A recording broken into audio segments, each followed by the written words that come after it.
sake of art, right? Exactly. It's more of doing it to gain something, and Yes.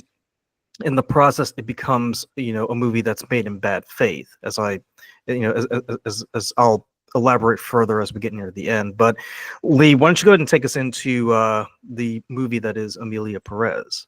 Yes, yes. So let's go ahead and start off. So we kind of start off with, we got our character Rita, right? So Rita's played by Zoe Saldana, and she is this attorney that is, I think we're supposed to get the idea that she's a really good attorney, but she's kind of overshadowed by her boss, her co-counsel, and we see her. She's kind of like helping, almost like writing closing arguments for this really big, high-profile case with another. I think it was a cartel boss. I don't remember actually now, but she was a part of another high-profile case, and it was kind of an interesting thing because we kind of get the first song right off the bat, right, where she's like kind of writing what she feels like is needed for this. And for me personally, right, I'm not huge on musicals, which I'm sure I've said at some stage on our show, but for me, I actually kind of enjoyed a little bit of the first song. I thought it was very kinetic. I like kind of everything that was happening. I enjoyed like a lot of like what they're trying to do with like this community to kind of put everything together. So it was kind of a pretty interesting way to start off the film, especially with the musical number at the beginning. So I was curious for you, Luca, were you kind of hit or miss on the beginning? Did it kind of strike you as anything, or did it just kind of fall flat for you? I mean, to use your parlance, pick a lane and stick with it. Really, I think if you're going to make a movie like Emilia Perez, you've already jam packed a lot of elements into it. You don't really need to add the musical element in there. Yes. I will say this though, because I was reading about the reactions to the movie, and it's not surprisingly, it's not very popular among the LGBTQ community. And having watched it several times, I'm beginning to understand why, because it would seem to just stereotype the fact that that if you're going to make a gay movie, you have to have musicals in it, because for some reason gay people and trans people love musicals, and I feel like it detracts from the storytelling, really, Of course. because it's this idea that we don't know it's a gay movie unless we have musicals in it, right? Yeah. Um, Also, let's not forget the fact that this takes place in Mexico, and of course, the story has to be about a drug cartel person, right? Because right, it would be like if a British filmmaker, because remember, the filmmaker is French, so a part of me sort of wondering, is he sort of basing all of this on stereotypes of Mexico? It would be like a British filmmaker making a movie about America, but it's set in a trailer park, and all the characters are yes. rednecks and meth dealers and stuff like that. But to go back to the point about the musical, the fact that you're having these musical numbers in there kind of detracts from the story, and it makes it rather campy, because if you're trying to make something that's serious, because from the very beginning, like it sets the tone that this is going to be a serious movie. Musicals, for the most part, they're known to add a bit of levity to the story. Yes. So when you have a musical called La Vaginoplasty, right off the bat, you're just sitting back and scratching your head and thinking, okay, what the hell is all this about here? So I feel so a part of me just feels like right off the bat you're being disingenuous in terms of telling a story about a trans person or a member of the community, and just resorting to type when you're saying, well, we got to do musical because that's what the gays love. And I did an interview a few days ago with a professor at Wake Forest who's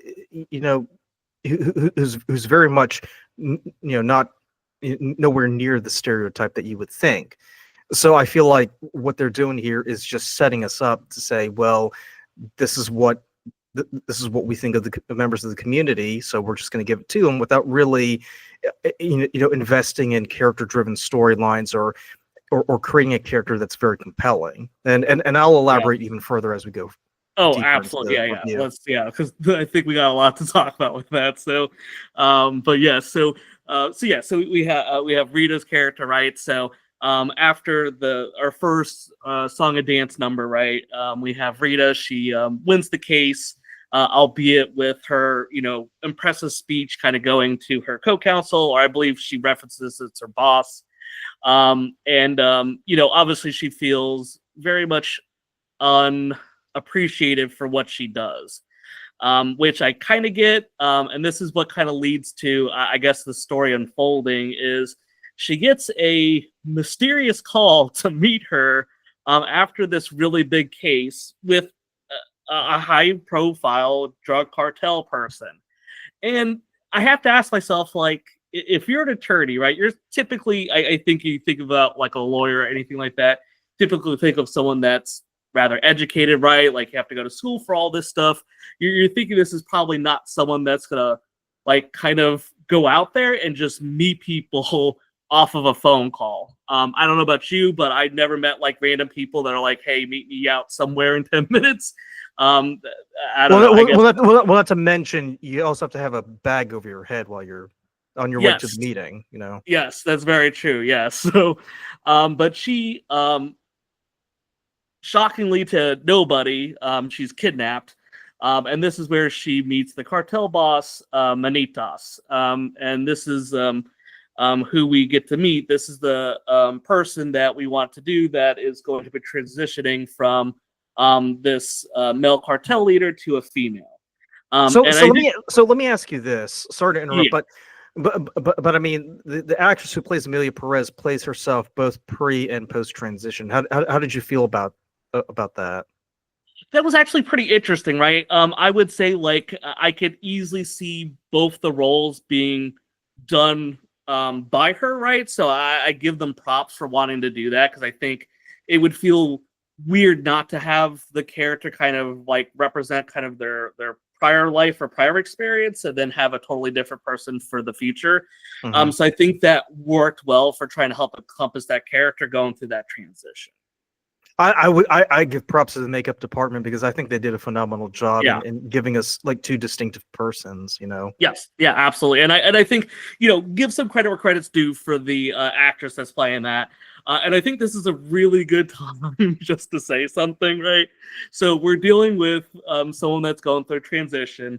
So I don't, I'm sure we're going to be referring to he, she, all this other type of naming convention. So apologize in advance if we miss anything with that. It is absolutely unintentional with anything that happens, but when you're kind of going through this with this particular character, we see like her or him as he starts off and then the transitions to the female. So there's just a lot of that. So I just wanted to preface that before we go further because I know that some things are going to get mixed up there. Right. Um, Can I just say for the record, for our viewers watching, we are not transphobic. We are not bashing the no, trans no, community whatsoever. We are simply reviewing this movie based on its merits. That's all. yes, yes, yes. Without like trying to kind of impose any type of like out thing, because I think it's important that when we're looking at movies, you're looking at movies for the quality of what it does and not anything else. Hmm. Kind of its, I guess, purest form, so to say. Not to get too pretentious sounding with that, Right. but Right. that's how We're looking at the I've text always itself. viewed it. So Yes. yeah. Um, so this is Manitas. He's kind of like, hey, I want to transition. This is who I want to become. So he's hiring Rita to help kind of go through that process. So Rita is out there and she's trying to get like more information about the procedures. And the reason that I particularly talk about this, and you mentioned it a little bit earlier, was we get our I'm gonna say it's a memorable song, and I had to look it up, right, because I was curious about it. Hello, very nice to meet you. I'd like to know about sex change operation. I see. It's La Vaginoplastia, right? Um, and this is where, to me, I couldn't take it serious. And I hate to say that because I think that there's a very serious message with this. But like for me, when I think of the musical numbers, right, I feel like the musical numbers need to like they really need to help like drive the story, like help us understand more about the characters and should go through this. And I felt like this particular song just totally sucked me out of it because it's just like a musical number with people like pre and post op, and you're just throwing out like all these different medical terms, which I get, right? These are all things that people going through these types of surgeries are going through, but it just doesn't work for a song, right? It just, to your point, right? Songs are there to add levity. To take something like this and to make it a song, it just totally sucked me out of it. Men to woman, or woman to men. Man to woman. From penis to vagina. I mean, it's cheap. Well, I'll go even further and say it sort of cheapens what a lot of people have to go through in real life when they're, because these are people who are struggling for years trying to figure out what their identity is, and I feel like to just take something like this and kind of reduce it to a jolly little number where where people are like showing off their nipples and their noses and all that stuff. I feel like, well, that's kind of a shitty move. Like you're just trivializing something that for some people is a way for them to sort of live their authentic self, really. Yes. I totally agree with you, and I think like this is probably the song that most people know. Like I know there's some other musical numbers in there, but I think this one kind of stuck out just from the pushback it got, and I kind of I think there are people that obviously look at this as like kind of a negative because there is that stigma out there, but I felt like this was probably the one that immediately took me out just from a movie viewing perspective. Because we have Rita, she's out there trying to find this doctor, and to have kind of that musical number is really weird, but she does eventually find a doctor that's interested, and but the doctor, he's like, the only reason I would do this is if I could meet Manita, and this way I can kind of talk with him and make sure that this is truly what he's looking for. And this is where I feel like the movie, it's trying to do too much. You're trying to shove so much of this character into this movie, but as a movie, it falls flat. And here's why, right? Because we see, like, through, like, really quick voiceover, right? That Manitas, he's been kind of struggling with this body dysmorphia, right? For some time. Like, he talks about it as a kid, and, this is what he always wanted. But like we actually don't see him having the struggle. All we do is have the character tell us he's struggling with it.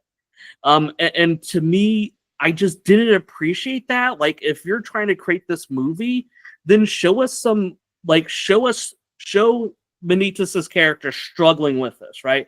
Show a flashback of him getting picked on or him like having that struggle, right? Don't just do some cheap voiceover to try to get your point across, because we're, as an audience, trying to get behind this character and understanding the emotions of what they're going through.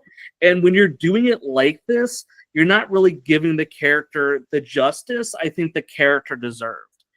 So I felt like that was a huge misfire, because I felt like this was the critical time to build that up for the character, and they just take like a minute or two to go through with it, and I just felt like it was so it was just so fake.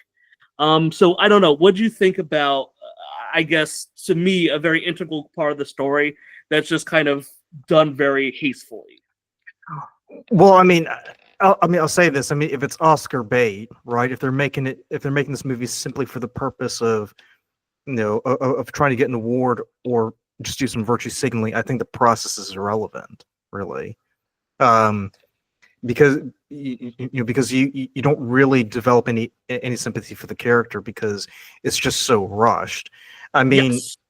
I mean, it also kind of just reduces this person to a mere artifice, because at that point you're no longer seeing them as a real person with struggles. You're just seeing them as someone who is basically there to act as a sort of representation for a marginalized community. Yes. And what I really dislike about it is the fact that out of all the people you could have taken, you had to take a drug lord, um, Yes. Yeah, make absolutely. and make it that character. And I'm just thinking, this is just, I don't believe this at all, right?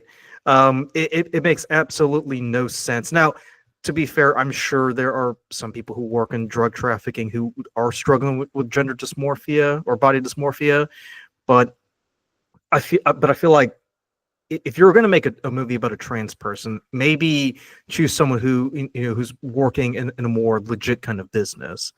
Now there is a movie that came out a few years ago called Trans America, starring Felicity Huffman as a trans woman named Bree, and that movie I would recommend watching that movie because it tells a far better story about someone undergoing the transition process, because you can actually feel for the character and see what they're going through, right? You may not necessarily understand, but you can feel the pain that they're going through, because this is someone who's trying very hard to find acceptance in society.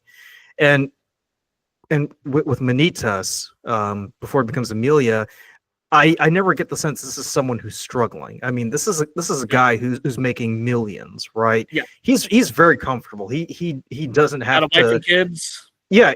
Well, I mean, not even that. It's the fact that he's sitting on a pile of money, and he's just he basically gives Rita a blank check to go do all this research and find the best surgeons for him, right? So right off the bat, you kind of get the sense, even if you bought into the whole trans storyline, there's a sense of elitism in there, because at that point, it's like, this is someone who's at the very top and can afford to piss away money for all sorts of things and not have to worry about it. There's no struggle, right? Yeah. Whereas in Trans America, for instance, we're looking at a character who's having to work low-level jobs and save every penny that they get in order to afford to pay for a surgery to finally complete that journey. So I feel like just having a drug kingpin who makes millions off the misery of others, I feel like that also is a poor start right there. Yes, because I agree. Because most trans people are not going to be involved in the drug trafficking trade, and furthermore, they're not sitting on piles of money where they can just go and go off to Thailand or wherever and spend 3 weeks recovering from surgery. So the character in itself is rather disingenuous. Yes. Now if Manitas was like a low level, let's say if Manitas was a low level thug, right? Still not a good example, but if we go with the whole drug trafficking scenario, if he was a low level thug who was sort of like siphoning money off of from his boss to kind of save money from for the surgery, that would be far more compelling, right? It would add more elements to the story than just simply being someone at the very top who's just pissing money away because they want to fulfill a desire that we've only had 2 minutes to learn about. Yeah, I would say for me personally, it's just don't have their occupation be a critical part of the story if that's what you want to focus on. I mean, they did put a lot of emphasis on the fact that he's a drug lord, and they. Oh yeah, and that's critical for the story, right? Because like you have like Rita, right? So while all this is going on, right? So Rita's like, okay, cool, I'm gonna help you do this, right? So we're gonna get your family, we're gonna get Manitas's family set up, right? So he has his wife Jessie, and he has 2 kids, right? So he's gonna get them set up somewhere, and then he fakes his death so he could undergo this operation. And this is totally unbeknownst to his wife and kids, right? Like they have no idea on the plan. As far as I'm aware, right? It's just Rita that is aware of what's going to be happening. Now, can I just say you remember that one scene where Rita and Manitas are chatting, and then Manitas opens up his jacket and exposes. You can probably infer what he's showing off, right? So he's been on hormone therapy for 2 years. Yes. Are you telling me that at no point the wife didn't notice that? Oh yes, I totally agree. That was something where I'm just like, wait a minute, like if you're gonna show us that, then how is nobody else picking up on it? Because it's very obvious that, I mean, like, we actually like see a scene where like the wife is like literally laying on top of him. I'm like, you have to kind of notice that. But yeah, it's Well, also keep in mind if you're on estrogen for 2 years, there's going to be a huge difference. Like, you're going to start. You're going to start looking in a way that people are going to be like, well, is that a woman or a man? And I find that a little bit odd, that because Manitas, when you see him, he's very masculine. Like, he looks like Tekashi 69 almost, right? With the face tattoos and the grill and everything. But I mean, people who go on, you know, hormone therapy, after 2 years, you start to notice a little, you know, some features looking a little bit more feminine. So I kind of find that a little hard to believe that, you know, he was able to, you know, pass himself off as a man for 2 years. And also keep in mind too, I'm sure he and Jesse have been, you know, been a bit intimate, you know, at some point. I mean, are you telling me she's never like looked down and been like, bro, what the fuck? Like, yeah. I mean, there is some stuff that like they kind of hint at, like they're being distant and stuff. But yes, I do agree. I think there is obviously like some signs that you would be seeing, and I think we kind of gloss over that. And I don't necessarily think it's a terrible thing, but like, I think this goes to, when you're focusing on this story, you have to pick what you need to focus on. And I think the movie just doesn't know what it wants to do. It just wants to have like everything be a part of this character. And instead of one thing excelling, to me, everything just falls flat. Because, you know, he goes through this whole operation, and this is where he becomes Emilia Perez. And hopefully moving forward, we're just going to refer to her, him as a she, because now we kind of physically go through that transformation, or I guess like the movie at least gives us that, I guess, more clarity about that.